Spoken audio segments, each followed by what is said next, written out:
the interesting thing about running Google ads to Amazon, and this is also one of the sneaky things that Amazon does, Amazon runs ads too, right? And Amazon's #1 source of traffic is Google, right? So Amazon is really playing some arbitrage here, where you click on an ad on a Google ad that Amazon posted, they're paying Google for that, but then when you land on a page, you're almost certain to click on one of Amazon's ads, and now they're making that money back.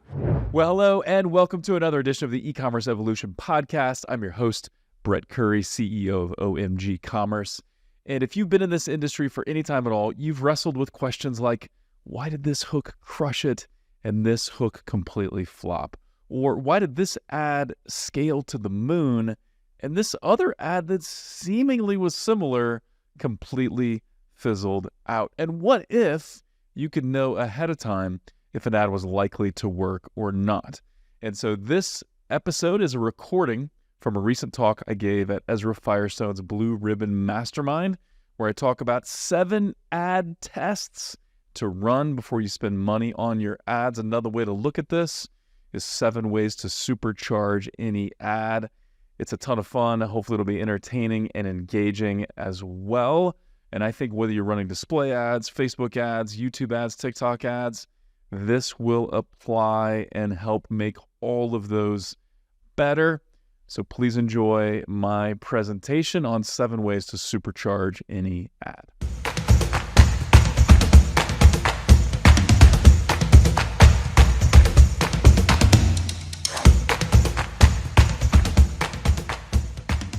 Really excited about this presentation, and I'm excited about it because we're going to be talking about the part of marketing that I love the most, and really the reason why I got into marketing. Now, for most of my career, I've done really nerdy stuff. SEO, PPC, feed optimization, like stuff that will literally put you to sleep. But we're going to talk about today like the fun stuff. So we're going to do the psychology behind marketing, why people click on one ad and not another ad, why do people laugh at one joke and they don't laugh at another joke. So I do think over time, you guys will probably, as you scale, you'll write less of your own copy, right? You'll hire a team, you'll utilize ChatGPT some, but whether you lean on AI, lean on your own team, lean on freelancers, whatever the case may be, I think these 7 tests will help you know, does this ad have the power to stop someone in their tracks, to get them interested, to get them to say maybe, to get them to click? I also think some of these tips apply beyond marketing, even to like presentations and speaking in front of groups. And so hopefully we'll have some fun. And then this will be slightly nerdy, but I'll go pretty quick. So if you'd like want to skip the nerdy stuff, it'll be over before you know it.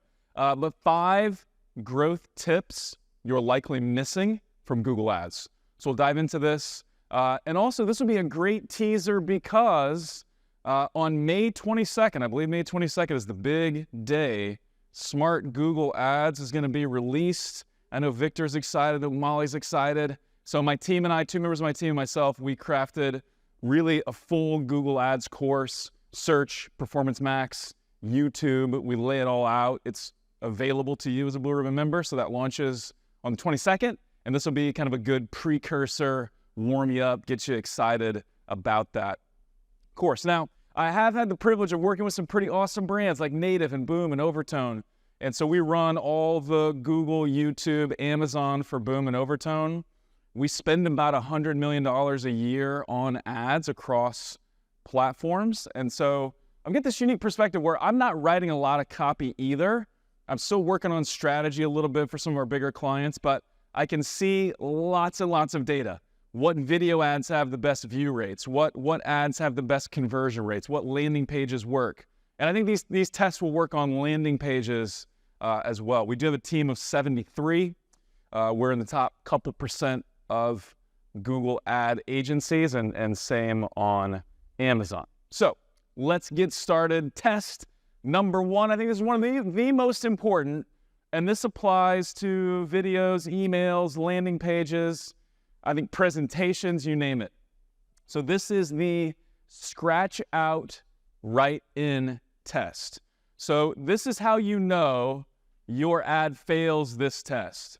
If you can take your ad as it is, remove your name and your branding, add in a competitor's name or branding, if the ad still works, it's not a good ad, right? If you can take the ad just like it is, remove your name, add a competitor name, if the ad still works, it's not a good ad. So the ad really needs to work for you and only you. So this is not like every individual element of the ad, but this is the ad in its entirety, right? So this ad should really communicate why you're unique. So a couple of good examples.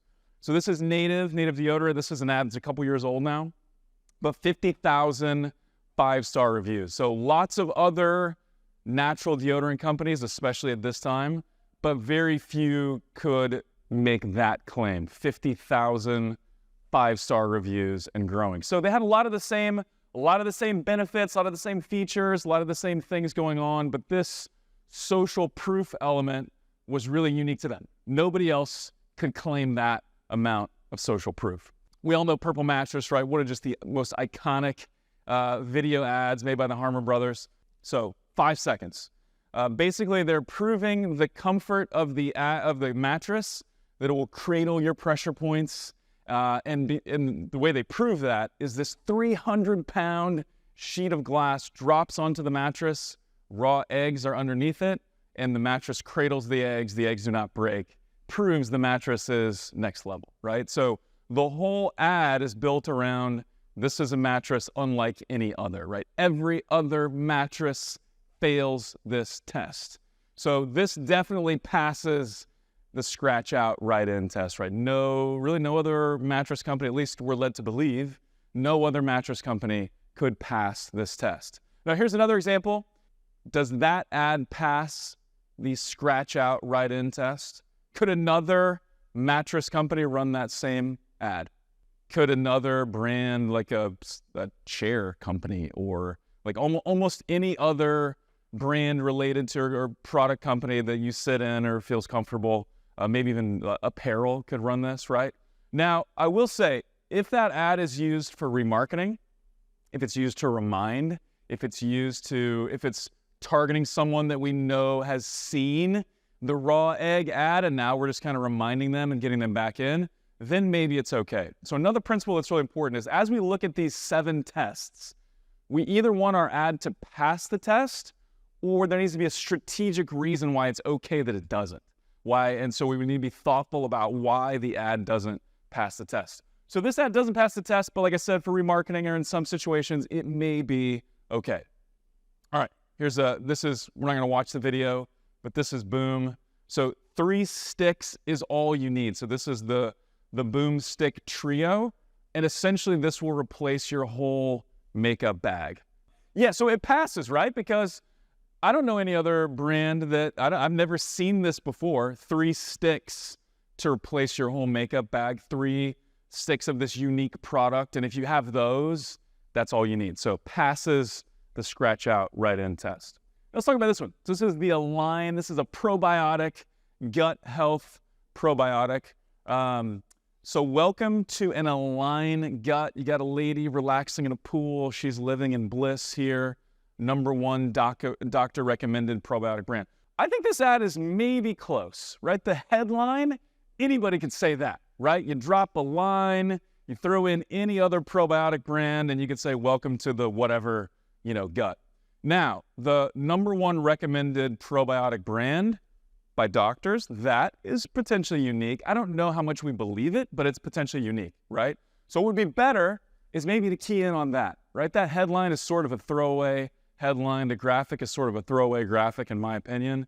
How could you bring #1 recommended to life? And how could you uncover why? Like, why is it the #1 recommended brand? Is it gentler on the stomach? Is it easy does it work? Is it more efficient? Why is it more doctor recommended? But I would lead with that as opposed to picture and welcome to the Align gut. So scratch out write-in test. Test #2, the shrug test. We've all heard it said that the opposite of love is not hate. The opposite of love is indifference, right? And the worst ads are not the ads we hate. The worst ads are the ads that we never see, the ads that we never pay attention to, that never make us give it a second look or a second thought or anything. So looking at your headline, subject line, the top of your product detail page, does it pass the, I don't know. It's the shrug test, right? It's the meh test. So we'll look at a couple of these. I was served this ad recently, Mother's Day, which is cool. This was a terrible ad, but it did serve as a good reminder that I need to buy a Mother's Day gift, and pronto. So I don't even know what this ad means, but the gift, it's her, okay? I'm gonna tell that to my wife. Like, hey, you are the gift, babe. So seriously, I didn't buy one because you are one. And so the gift, it's her. And to the almost perfect moms. I don't know what this is. I don't know if we're buying the necklace that's on a cake. Is that an earring? Is that a cake decoration? Is it I don't know. And I only looked at this ad longer because of this talk. Right? If it hadn't been for this talk, I would have just blown by this ad and kept on going. So this is kind of like I'm shrugging because I'm confused, right? There's sometimes you shrug because you don't care, and then sometimes you shrug because you're like, I don't want to work to figure out what you're trying to tell me. So the shrug test. This is also a kind of a related piece is like the well, I would hope so, right? You make a claim, you say something. This would be like a restaurant saying, hey, we're not going to serve you cold food, right? When the food shows up on the table, it will not be cold. Like, well, that's like the least you could do. That's what I expect. Well, I would hope so. Or kind of related is things like fair, honest, reliable, some of those things that we're probably not going to give any credence to initially until we know you. And so better just not to say it. So the shrug test, does this make someone shrug or just they miss it altogether? Or does it make them say, well, I would hope so? Next test, love this one, the authenticity test. And this is really important. And this is one where you probably need to get opinions from a few different people if you're running a big campaign or something. I do think, and a quick side note, sometimes it's good just to test ads, right? Like you need to, like speed is important. So we're testing headlines, we're testing copy, we're testing subject lines, we're testing display ads. But for bigger campaigns, you're making a big investment, you're making a big push, you need to really think about this stuff. Or at least as you're analyzing later, look at maybe why something did or did not work. But the authenticity test. So this is where we're asking, do I really believe that? So you said that, I'm seeing this in the ad, I'm watching the video, but do I believe it? Do you seem and feel authentic? We're usually pretty good. Our BS meter, our trust meter, our authenticity meter is pretty highly tuned, and we need to trust it more. And so just know, your prospects, your customers probably aren't thinking about it, because they're not thinking about you anyway. They never were, right? They're not thinking about your ads. They don't care about your company, right? So they're not thinking about believing your claim unless you really do some of the things we're going to talk about here. So do I believe it? I want to throw some props to Ridge Wallets. You're going to get to hear from Sean Frank in just a little bit. But as we look at this, especially, now it's really hard, in my opinion, to create a good display ad, right? A display ad that actually gets someone to stop and pay attention and stirs up some emotion and convinces and stuff like that. It's pretty difficult to do. But this ad, the wallet redefined, and you guys were the first in this category, or at least the leader. Titanium wallets, RFID blocking, indestructible, lifetime warranty. So the wallet redefined, we see this wallet. This is the opposite of do you guys remember the George Costanza wallet? How many Seinfeld fans do we have in the crowd? Still like the best show ever. Yeah, Jacques with me on that. So this is the opposite of the George Costanza wallet, right? The big fat thing that like throws your hips and your back out when you use it. And so the wallet redefined, 3 colors or 3 materials, 10 plus colors, lifetime guarantee. I think that feels authentic, especially if you're in the market wanting to take a look at it. I believe that at least enough to look a little further, right? I believe it enough to say, okay, I'll take a closer look. Simply Safe. I loved when these guys first launched. I remember for a while they were like paying Dan Patrick, a lot of the other sports talk hosts, and they were saying things like, hey, you set this up yourself. So you get the shipment, you set up the system yourself, no long-term contracts, easy security, right? And that was the real pitch. And in my opinion, I actually did some work in the security business a long time ago. That was the differentiator, right? You choose ADT or somebody else to come in and they install stuff. It's expensive. You sign like a 2-year contract. And so Simply Safe was, hey, you set it up in like 15 minutes and no long-term contracts. Now, as you look at this, what are your thoughts? Do Do you believe these claims? Faster emergency response? Do you believe that, not believe that, or not care? So is that why you're buying the security system, right? I want to choose the system that gets the cops to show up quick. I don't know. I would argue that's not why people buy a security system, right? People buy a security system because they want to feel peace of mind, and something just happened recently, and so you're almost creating doubt with this headline. You're almost like raising some other objections that maybe aren't even there, right? That where I'm pitching that the cops or the fire department will show up quicker, when I was like, oh, yeah, maybe they won't show up. Like maybe that is a problem. I should have thought of that, right? Where really the pitch of this thing is you install it yourself, no long-term contracts, easy, protection, done. You don't have some slick salesperson coming out and people drilling holes in the wall to put up the touchpad. Like, it's easy, but that's not what this says. And really under $1 a day isn't very impressive either, because most security companies are $30 a month or thereabouts. So I think this ad misses the mark. I don't know that I really believe it. And actually it kind of creates a little bit of doubt in my mind. All right, test number 4, the curiosity test, or the tell me more test. Now, the reason I like this, so 2 ways to think about this. You can run an ad that's like strictly a curiosity play, where you're telling very few details. You're really just trying to stir something up and get them to click to find out what's up. But there's another point too, where you're kind of just leaving the prospect wanting more, right? And that's a good bit of advice if you're performing or singing or whatever. Like you want to leave the audience wanting more, so they come back for more. Because really, the goal of an ad is to get someone to say maybe, right? To get them to look at your ad, to consume it, and to say, maybe this is worth my time. Maybe I should click it. Maybe I should check out. Maybe I should sign up for the email funnel. Maybe this is what I need that will solve my problem. So the tell me more or the curiosity test, couple of good examples. I'm always blown away by native ads. We're running native ads as kind of an alpha test right now. We'll see how it goes. I'm always blown away by like the randomness of the picture. Anybody ever like scroll to the bottom of a Yahoo article and you're like, what are these pictures related to these headlines? I don't get it. But this one I've seen a lot, so that's kind of a sign that it must be working. But don't borrow money. If you own a home, do this instead. In parentheses, it's genius, right? And that little parenthetical phrase, it's genius. You're like, well, if it's genius, I want to know, right? And I do own a home, and maybe I do want to borrow some money, so now I'm going to click. I don't understand this picture because that dude looks angry, and she looks like she's not concerned about financing. She's interested in something else if I was to make an assessment. But this is purely a curiosity play, right? You see this and you're like, okay, I just gotta know. I gotta know what your little genius trick is here, so show me. And so this will likely get clicks. I love this ad. So 8 easy fixes to improve your Shopify product pages. You look at that and you're like, yeah, I would like to know. I would like to know what these 8 tips are so that I can apply them to my business. Has this ad been pretty successful, Lauren, or do you know? I've seen it quite a bit, and Jeff's he's got a funny look on his face, and it all, it's all pointing to the headline. It just works. I like that ad a lot. I see these guys a decent amount. Fisher Investments, blunder number 10, mismanaging retirement withdrawals. And so this is looking at, hey, if you've got over $500,000 to invest, we're your group, we're the solution for you.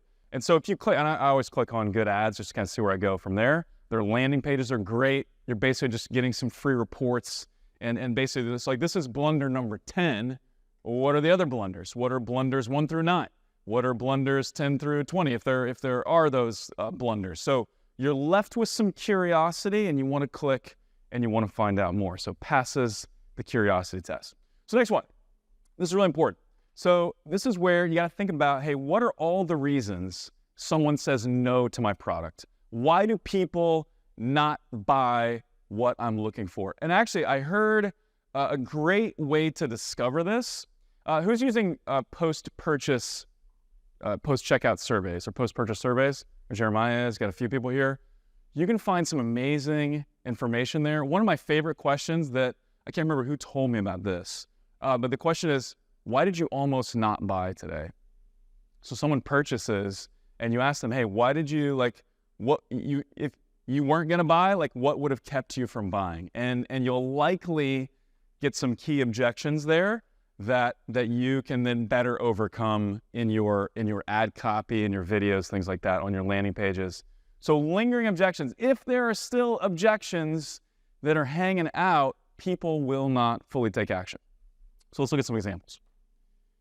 So look at all the reasons why someone would say no to buying our product, and then let's address each one and overcome those. So this ad does have a lot going on, but there's some really positive elements. So this is Huel pasta versus instant noodles. So this is targeting health-conscious, busy people, likely busy professionals. Sometimes one of the ways to make you feel more authentic rather than trying to prove things more, right? So there's a couple angles you can take. Like, you want to be authentic and you want to prove something, you can either go deep on the science or you can actually just kind of crack a joke about it and you can kind of be funny. You need to still back it up with something, but I actually like this. Vitamins, rather than listing it all out, they just are like, it's a lot. It's a lot of vitamins, right? Too many to talk about in this ad. And then it also talks about, hey, 21 meals for only $3.76 per meal. So it's not the 10 cents that ramen noodles provides you, but you're getting actual nutrition. It's a good meal. You're going to feel better. Your body's going to thank you, and that type of thing. So it's got the ideal amount of protein, fats, carbs, fiber, and all 27 essentials. So this ad is really aimed at, let's overcome objections. What are the reasons someone would not buy this? And let's overcome those and get the click. Also like this, weighted blankets. I don't understand, I got to kick the sheets at a hotel. I'm untucking stuff. I want light pressure on my body. I like one leg out sometimes. Weighted blankets sounds awful. Sounds horrible, but it's a trend. It's a thing. I know a lot of people that love weighted blankets. So, but I have heard they are hot. I will never know because I will never try. But this says, hey, are you a hot sleeper? Try our Cool Max weighted blanket, right? So this is, I don't really know what Cool Max means, but it's trademarked. It's got a special name. It talks about me being a hot sleeper. Okay, I would like to find out more. And you overcome maybe my number one objection to buying a weighted blanket, the fact that they are hot. Okay, the physical reaction test. I love this one. I think this is one that you need to think about in all aspects of communication. This will make you better. So how many fans of The Office do we have? So BJ Novak, what was his character? I just totally lost it. Yeah, Ryan, of course. So he was one of the primary writers of the show. I don't know if you guys know that. But I heard him on a podcast, and he said, and he did a lot of stand-up and stuff, he said good stand-up causes a physical reaction. And this is something that comedians are watching all the time. I know the guys at Raindrop work with comedians a lot. Comedians are watching the room, and they're watching, hey, when I say this, when I deliver this joke in this way or at this time, do people move? Do they have a little lean in or some kind of physical reaction? If not, we got to work on it. So one of my favorite jokes, I actually use this on my kids. They didn't like it. So I have 8 kids, right? So anybody here like Jim Gaffigan, the comedian? Love that guy. So he's got 5 kids, and he said when they knew they were going to have their 5th, he sat his other 4 down and he said, listen, we're going to have another baby, and I just want you to know this does not mean that I will love any of you any less, but I'm going to have to let one of you go. And it's just one of those, I remember hearing it, and I totally had the same reaction, totally leaned in and lost it. My kids did not think that was funny, but I keep telling it, and so I like it. But it needs to have a physical reaction. So I remember I had this friend once, and you would say something, and he would look at you with a deadpan and be like, oh, that's funny.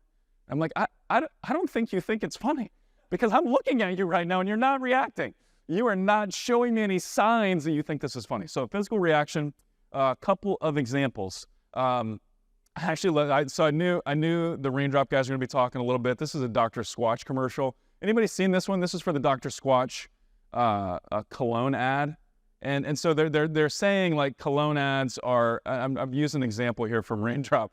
So I had a physical reaction when I saw this part of the ad. So we can play it later. But this is an ad for Dr. Squatch, and they're talking about how, aren't cologne ads weird? And it's showing this man doing all this great. And then he eats he just eats raw mayonnaise, just plain mayonnaise. And you have a reaction to that visual, right? You kind of wince or you lean in, you're like, oh, what's going on? And then you can't stop watching. Like after that point, after you have the physical reaction, you can't stop watching the ad. And so one thing that we like to do, this isn't always easy or always possible, but I like to show ads and then watch people's reactions. And so we've done this before where have people in a conference room just kind of play the ad, don't say anything, and just watch people. When do they lean in? When do they, if it's a joke, do they actually make some kind of movement? Do they wince? Do they move? When are they kind of reaching for their phone? You can kind of do this yourself too. I like to just try to be aware of where I am as I'm watching a video. When do I start thinking about something else? At what point in the video do I start daydreaming or think about, oh, I got to actually check this email, I got to do this thing, like, oh, okay, we got to fix that part of the ad, right? It lost me. And this is my ad, right? This is for our company or whatever. And I started to drift in this part. So your ads should cause a physical reaction, because without emotion, we don't take action, right? Without emotion, you really can't get someone's attention, and then they for sure won't take action. So you've got to stir up some emotion, and the physical reaction test is a good one. All right, number 7, the Missouri test. What's actually crazy, so for the longest time, Brewer and I, Chris Brewer, my business partner, co-founder of OMG, we were like the only Missouri peeps in Blue Ribbon. And then I'm hanging out with the folks at this table, Amber and Ben and Emma, and they're like, where are you guys from? And they said, Branson, Missouri. That's like 45 minutes from where we live. Crazy small world. We know a lot of the same people. It's wild, but Missouri is a unique place. We are the show me state, and also our state animal is the mule, which is super, super charming, and something we're all very, very proud of. The jackass is the state animal of Missouri. So the show me test, though, this is where any kind of claim you're making, anything you're saying, you really want to show it rather than just tell it. So if you don't show me, I probably won't believe you. That's the idea behind this test. So when it comes to claims, you got to show us. So great ads show rather than tell. Before and afters are great. So this is one from a lawn care company. This is actually Sunday, I think. And this actually is a display ad, but it's a video ad. And you got like this guy who looks kind of like the ShamWow infomercial pitchman up in the upper left corner. It's got the before and after. It's showing like old Batman words like bang, pow, or popping up as it's showing kind of the before and after. But it's really showing the results, right? Showing the before and after, which is super powerful. I think you can also, and I wanted to use display examples, one, because they're easier to show and they're faster to show, but also I think it's harder to show something in action in an image ad than it is in video. But these are some really great examples. So here's Vessi, awesome shoe company. But what better way to show this is waterproof, wear it anywhere, than to show it actually in water, right? And I've even seen some of their ads where part of the shoe is fully submerged, like the water goes up to half of the shoe, right? And so you're saying, hey, I see that this is a waterproof shoe.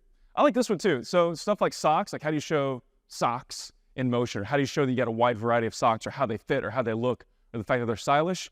I really like this. It's laying out various colors, but you also got a dude, a foot model, as it were, here showing off the socks. So this is pretty great. There was this one company we did some ads for, and they were actually a lawn care company as well.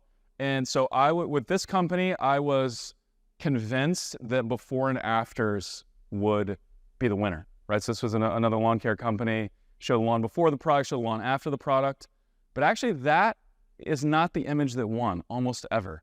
And we did this test, and the ad that won was an ad of a dude's hand with the product attached to the end of a hose, and he was spraying.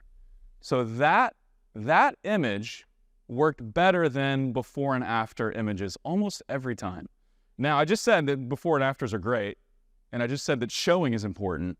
Why would an image of just a dude holding a bottle and a garden hose, why would that work versus before and after? Is it communicated that it was easy? Like, oh, I can stick something on the end of the hose and go stand out in the yard. I can do that. I don't know what they had to do to get that before and after. Or was that like you hire a gardener, you spread seed, you do all these things? Like what kind of work did that take? But the image of just the dude holding the spray bottle, it worked. And so you do have to show. And that goes back to the objections, right? What are those hidden objections? They're going to keep someone from clicking. Are they confused? Are they shrugging? Are they not caring? And then how do we show the real benefit, and how do we show someone why they should take action? And so we really do like this. So we like testing, and I showed this at the last Blue Ribbon, a mix of unpolished UGC, cut for length, like cut so it's real punchy and just shows the benefit, but they're also showing that with polished photography and videography. That works really well. So let's dive in really quickly. So we got about 10 minutes. I'm gonna go rapid fire through 5 growth opportunities that I bet you're missing on Google and YouTube. So maybe you're doing some of these, but I bet you there's at least one that you could be using that you're not. So let's dive in right now. Number 1, Google Ads to Amazon. So here's what's crazy, and this did not make sense to me when I first heard it, when I first saw it. I had to look at the data to believe it, but there are a ton of people who want to buy on Amazon. Their plan is to buy on Amazon, but they still begin their journey on Google, right?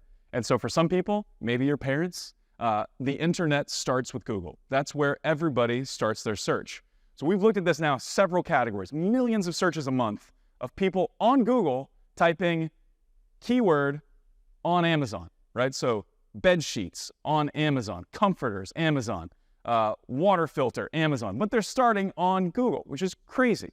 And so the interesting thing about running Google ads to Amazon, and this is also one of the sneaky things that Amazon does, Amazon runs ads too, right? And Amazon's #1 source of traffic is Google, right? Amazon gets more traffic from Google than anywhere else, and Amazon is the #1 advertiser on Google. So no one spends more money on Google PPC than Amazon. But here's what happens.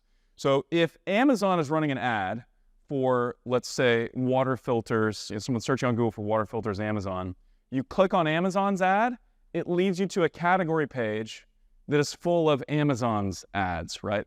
Ads that Amazon is charging other sellers, right? So Amazon is really playing some arbitrage here, where you click on an ad on a Google ad that Amazon posted, they're paying Google for that, but then when you land on a page, you're almost certain to click on one of Amazon's ads, and now they're making that money back. And so what we found is we've got some advertisers that are spending $1,000, $2,000 a month driving traffic from Google, but bypassing all their competitors and going straight to their product detail page or their storefront. But we've seen companies spending a couple $100,000 a month on Google ads to Amazon. And so this isn't like the key to growth on Amazon, but this is something that likely your competitors are not doing. And it's something that can add a little boost to your Amazon business, but it's a way to leverage Google. So Google to Amazon ads, I really like that strategy. It's something we can talk more about if you're interested in knowing more. Also love this. So we work with bigger brands, and I really think like the trend right now is going omni-channel, and that seems weird to say because omni-channel was like a phrase thrown out in the early 2000s, I feel like. But most of the bigger brands we work with are D2C, Amazon and other marketplaces, and now trying to go retail, right? So trying to get into retail stores. YouTube actually has some pretty unique opportunities for you trying to drive sales to retail stores. We did this with Native first when they were rolling out into Target and then into CVS, where we picked some key markets, do some geographically focused YouTube campaigns, and you can run those to display on mobile and on desktop and also on TVs. And then they've even got a few tools, they're not necessarily great, but a few tools to show how many people actually show up in a store after seeing an ad. But you can also just measure things like store sell-through and whatnot. But using YouTube to drive in-store purchases, likely something you're missing, and if you're selling in physical stores, could be valuable. Shorts for remarketing. Okay, I'm very bullish on YouTube Shorts. How many YouTube Shorts fans do I have? Like just as a viewer, are you watching YouTube Shorts? They're pretty great. And so we've been kind of wondering, like, what kind of ads are going to work on YouTube Shorts? Is it the traditional longer form video ads we see typically working on YouTube, or is it something different? So YouTube Shorts have to be a minute or less. And what we're finding is that ads on YouTube Shorts are fantastic for remarketing.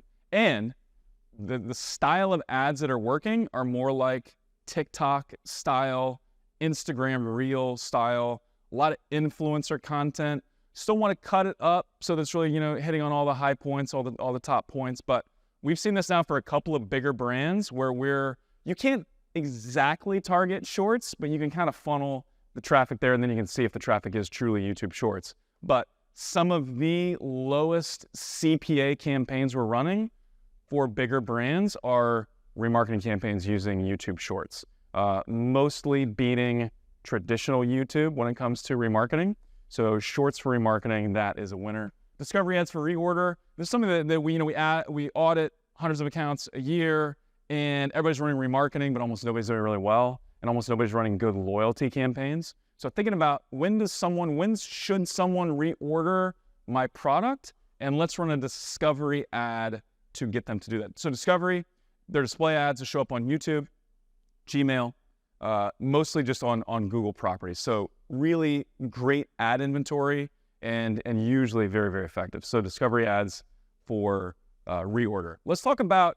I'm gonna throw out a controversial topic, and it's okay if we have massive disagreements in this room. We can carry on the debate later. This is like your brand, right? So why am I paying Google? How many of you view it as like, no, it's a necessary evil. It's good. Like I'm willing to invest in my own brand. That's several of you, and some of you are like, no, I still think I think this is a trick. So I'm gonna hang out. So I actually think that both of those are true at the same time. I think that paying for everybody who searches for your brand name and clicks on an ad is nuts, right? If you have to pay for every single click and try to maximize your visibility there for every single person, I think it's kind of crazy, because you likely would have gotten some of those clicks organically. But you do need to look at your product detail page, or you need to look at the search results page rather. You may be having lots of competitors creeping on you, and if so, then you have to be a little more aggressive than others. Talked to Peter Goodwin, Groove Life. We were looking at a SERP for his brand, and he just dominates every conceivable area. He's got videos. He's got like 5 pages, 5 different listings in the organic. He's got the knowledge graph, all the Google Shopping, like everywhere. There's no other competitor there. He could probably back off a little bit on branded search and be A-okay. For other brands, I've seen this with some apparel brands where you type in this name and there are competitors everywhere. And I promise you, there are some people that see your ad on Facebook or see your ad on YouTube and they're just sort of interested. And then if they go to that SERP, because that's usually what people do, they see an ad, they go to Google, search next. If they see another more attractive competitor, lower price, better offer, better reviews, they are likely to do that. So here's what we like to do. This is where we separate brand campaigns into 2 main categories. What we call brand NCA, or brand new customer acquisition, and brand loyalty. So you can look at anybody that's bought from you before, signed up to your email list, even visited your site before if you want to be that detailed, and you can put them into a separate campaign bucket. And you can say, hey, I want to bid for efficiency, or maybe I don't want to bid at all if somebody has done any of those things before. Purchased from me in the past, maybe I don't want to bid at all. But if someone has never purchased from me before, or if they've never really interacted with my brand, I do want to bid on that shopper because there's no guarantee that they're fully sold on my brand yet. So that's one pretty easy, simple way. It does take a little work to set up, but separating out brand loyalty, repeat customers from new customers who have not purchased yet. So I think that is a place you can find some efficiency and get better performance from your account if you treat brand a little bit differently. Do have a couple of free resources though. If you scan that QR code, we got our top YouTube ad examples and guide. Got some Amazon guides, some other free resources that will help you grow through Google and YouTube and Amazon and all of that. Also happy to chat. If you want a second look at your account, want to talk about struggles you're having, either on Google, YouTube, or Amazon, I'm here. My business partner, Chris Brewer, flamingo shirt. Can't miss him right here. He is happy to chat as well. A couple podcasts, Spicy Curry and E-Commerce Evolution. Been doing E-Commerce Evolution since 2017. I feel like that's a little bit like OG status for as far as podcasts go. So 2 podcasts, check those out. I'm always looking for really good interviews as well. So if you like the idea of showing up on a podcast, telling your story, I would love to interview you. And so we can chat about that. So with that, I'm finished. Thank you so much.